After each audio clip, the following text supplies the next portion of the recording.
Tales Podcast is a part of the Connected Podcast Network. Chef. Yes, Glio.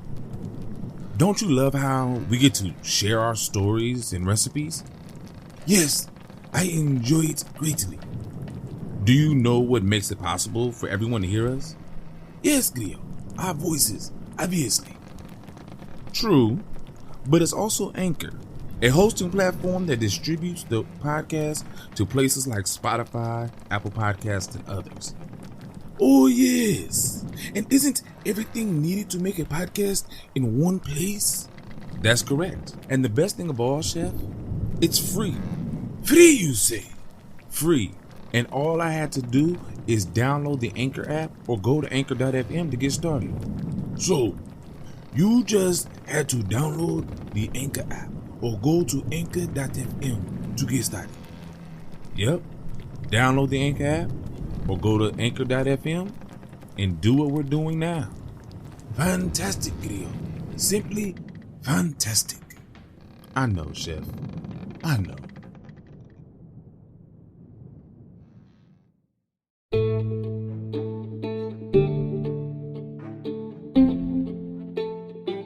Well, hello there. I'm Aman Mazingo, your storyteller, and this is season 2 of the AfroTales podcast, where we journey through the Americas and the Caribbean to explore the tales that grew from its African diaspora. I want to thank Art by Chalet for the beautiful episode art, and especially thank you for joining us on today's adventure. Don and Taino. Once there was an old fisherman in San Juan. Don Manolito was his name, but his friends called him Don.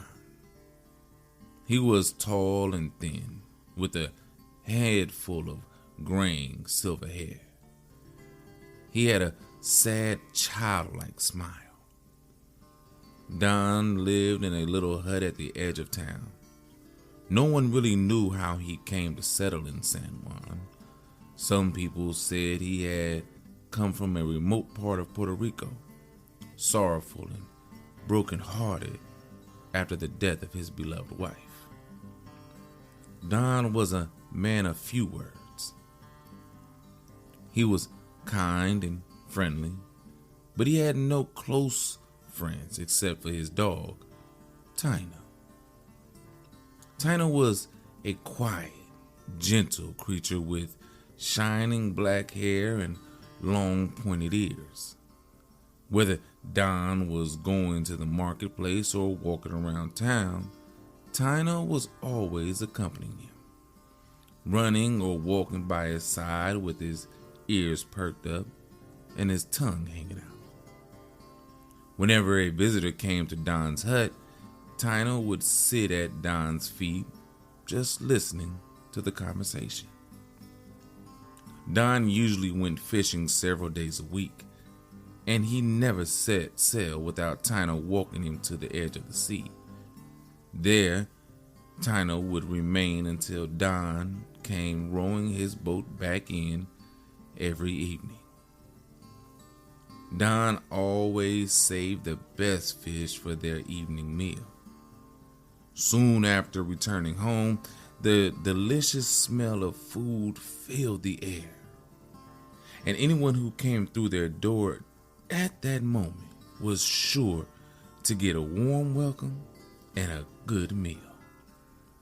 To the people of San Juan, the sight of Don and Taino setting out to the seashore in the morning and coming back in the evening, and the delicious smell of food which followed at their return, became ritual, a part of the natural rhythm of life. It was like the ebb and flow of the ocean, sunrise and sunset, the waxing and waning of the moon. One morning, soon after Don's boat had vanished from sight, the sky gradually covered itself with dark clouds. As the Sun grew dimmer and dimmer, the wind gathered strength. The silence was broken now and then by the rumbling of distant thunder. People ran in every direction to finish their errands before returning to the protection of their homes. Fishermen came rowing furiously ashore, bringing tales of a storm raging fiercely at sea. In no time at all, the seashore was empty, except for Taino. As the thunder rumbled louder and the sea grew darker, Taino sat patiently and looked out to sea, waiting for Don to come rowing his boat ashore, but there was neither sight nor sound of Don or his rowboat. While Taino was waiting, the storm burst over the town with flashes of lightning and explosions of thunder, and the sea roared in response, sending towering waves crashing upon the shore. Taino was swept off his feet again and again as the waves rushed upon him. Finally, he threw himself into the sea and swam all the way to a rock jutting out of the roaring waters. The storm raged all evening and far into the night. Taino kept his vigil. High on the rock jutting out of the stormy waters, hour after hour he sat there, looking out to sea and waiting for Don to come rowing his boat ashore. But there was neither sight, nor hair, nor sound of Don and his rowboat. As night slowly brightened into dawn, the storm gradually ended and the roll of thunder grew more and more distant, until it was silent. The ferocious sea was silenced, and everywhere in San Juan life went back to normal. Yet, high on the rock above the waters, Taino remained sitting, looking out to sea and waiting for Don to come rowing his boat ashore. But there was no Don, and there was no boat. Suddenly, someone pointed at the rock, and shouts went up, followed by another and another. Soon, from one end of the shore to another, exclamations of amazement rose to the heavens. Quickly, the fishermen jumped into their boats and rowed as fast as they could toward the rock. "It's Taino! It's Taino!" cried a fisherman who rowed ahead of the rest. And soon all were shouting, "It's Taino! It's Taino!" But why and how Taino came to be on that rock was a mystery none could understand. Then they realized that Don had not been seen since rowing out to sea the day before, and Taino had been sitting on that rock through the storm and through the night waiting for his friend. A chill ran down their spines, and they all fell silent, for they knew then that Don had been caught up in the terrible storm and would never come back. "Oh, let's take Taino back to shore, for he must be cold and hungry," said one of the fishermen as he climbed onto the rock. But when he laid his hands on the dog to pick him up, he cried out in dismay, "Oh, Taino had turned to stone!" The sad news of Taino's transformation spread through San Juan and the whole island just like the storm. The people who knew Taino and Don in person and who lived through those fearful days have long gone out of this world. Memory of the storm which overwhelmed Don at sea is lost in the mist of time. San Juan has grown into a bustling metropolis. But on a rock, off the coast of the modern city, a dog of stone still sits, looking out to sea in silent testimony to the great friendship ever to unite a fisherman and his dog. The end. So this is one of those sad stories, right? You have friends and they part for just a little bit, expecting to see each other very soon, and one never returns and the other just doesn't know what happens to him. Don and Taino are those types of friends, and Taino sits there through the storm, through the bad, through all of that danger, waiting for his friend, worried about his friend, scared about, for his friend, and dies for his friend who has, as far as we can tell, already died and had probably been dead for a long time, hours before the storm really hit the shore. Puerto Rico's one of those places where storms hit. It's in the Caribbean. It's in the way of hurricane season. So they expect storm, but no one expects to be caught in a storm like that. This is a sad story. As a pet owner, I wonder what happened to my now pet. I have a feline friend named Coco. She, cats are different than dogs, and she's definitely very different. And I do wonder if something were to happen to me, what would happen to her, and hopefully somebody would be able to get to her and take care of her. She's a scary little thing, and she's not an outside cat, so she wouldn't make it. But dogs are different, right? Cats can be kind of to themselves and stuff like that, but dogs worry about you. They care more. They're more human-like, and more so, They just love us and have extreme dedication to us, and they resemble us in more ways than a few. A lot of people say the longer you have a dog, the more the dog looks like you, or you start looking like the dog. But they take on our nature.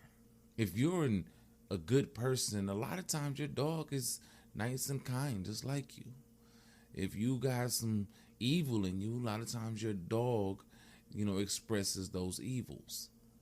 So really, it's your personality embeds into your dog, whereas a cat's personality may embed into you.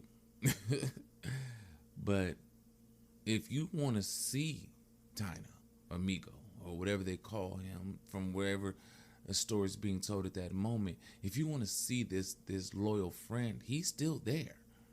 Taino is still out there waiting. Go to San Juan, old San Juan, and look for him. He's still out there on that shore. He may not be as complete anymore due to some hurricanes, but he's still there. How many of us have friends like that are still there? I know I have one. Going 20-something years now. We live in two totally different states, 1,500 miles away. I've been around the world, and he's always been there. Not a lot of us have friends like that anymore. And this friend I have, I'm not talking about a dog. This is a human being. But not many of us have friends like that anymore. And we need them. We're humans. We need friends. So find you a friend. Be loyal to them, and hopefully they're loyal to you. And you may have a Taino, just in human form. Thank you for coming on this journey. We're getting close to the end of this season. And I just want to say thank you. And always have a blessed day. This is your AfroTales recipe of the week. Lechon Asado. Puerto Rican style slow roasted pork.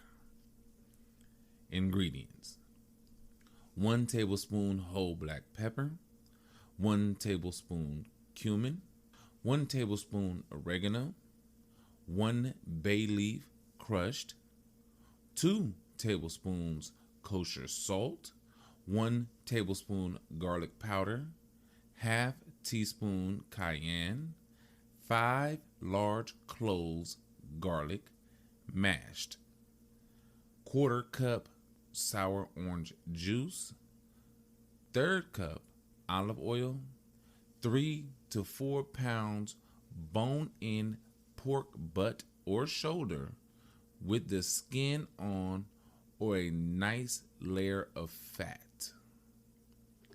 Directions: combine the black pepper, cumin, oregano, and bay leaf. Grind to a coarse powder in a spice mill. In a small bowl, combine the ground spices, salt, garlic powder, and cayenne. Add the mashed garlic cloves, sour orange juice, and olive oil until you have a really loose paste. Cover the pork with the paste and place it in a glass bowl or other non-reactive container and refrigerate overnight. The next day, pull the pork out of the fridge and let it come to room temperature while you preheat the oven to 325 degrees Fahrenheit. Place the pork on a roasting pan and place in the oven. Cook until the internal temperature of the pork reaches 160 degrees Fahrenheit, about 40 minutes per pound.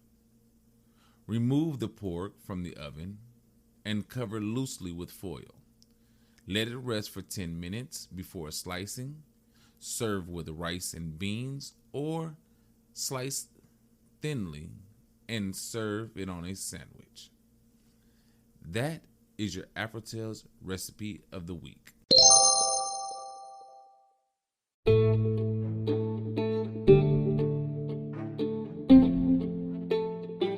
Thank you again for your time. Thank you for supporting and sharing this podcast with your family and friends. You can always find AfroTales Podcast on Anchor, Spotify, or wherever you listen to podcasts. If you want to leave me a message or a tweet, I can be found on Twitter at AfroTalesCast, on Instagram and Facebook at AfroTalesPodcast, and now on Coffee at coffee.com/AfroTales Podcast, where you can financially support me for the price of one small cup of coffee. However you support, I thank you and I appreciate it always. So until next time, have a great day.